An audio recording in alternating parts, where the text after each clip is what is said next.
Hello বন্ধুরা, সকাল সকাল মন ভালো করা একটি ব্লগ নিয়ে চলে এলাম তোমাদের সাথে। তো আমরা সেদিন একটা জায়গায় গিয়েছিলাম ঘুরতে। রাস্তাটা দেখো খুব সুন্দর, আর ওয়েদারটাও ছিল সত্যিই সুন্দর। প্রকৃতির মাঝে এইরকম ওয়েদারে ঘুরতে যাওয়ার মজাটাই আলাদা। খুব সুন্দরভাবে উপভোগ করছিলাম আমরা সেই দিনটা। তো কোথায় গিয়েছিলাম চলো এটা দেখে কি তোমরা বলতে পারছো কোথায় গিয়েছিলাম? হ্যাঁ, আমরা সেদিন গিয়েছিলাম ডিমনা লেক, যেটা জামশেদপুরে অবস্থিত, ঝাড়খণ্ডে।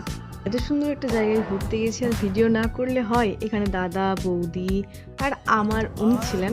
তারপর দেখো তোমাদের সাথে আমি জাস্ট ভিউটা শেয়ার করছি, তোমরাই দেখো কত সুন্দর লাগছে। আমার তো মন ভালো হয়ে গিয়েছিল, জাস্ট অপূর্ব এই ভিউটা ছিল।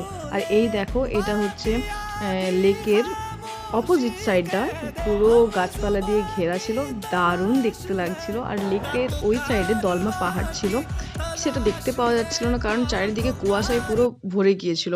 পাহাড়টা হালকা হালকা বোঝা যাচ্ছে, দেখো তোমরা দেখে যদি বুঝতে পারো, বাট একটুও পরিষ্কার হচ্ছিল না, ভিডিওতেও সেভাবে আসছিল না, পুরোটাই কুয়াশায় ঘেরা ছিল।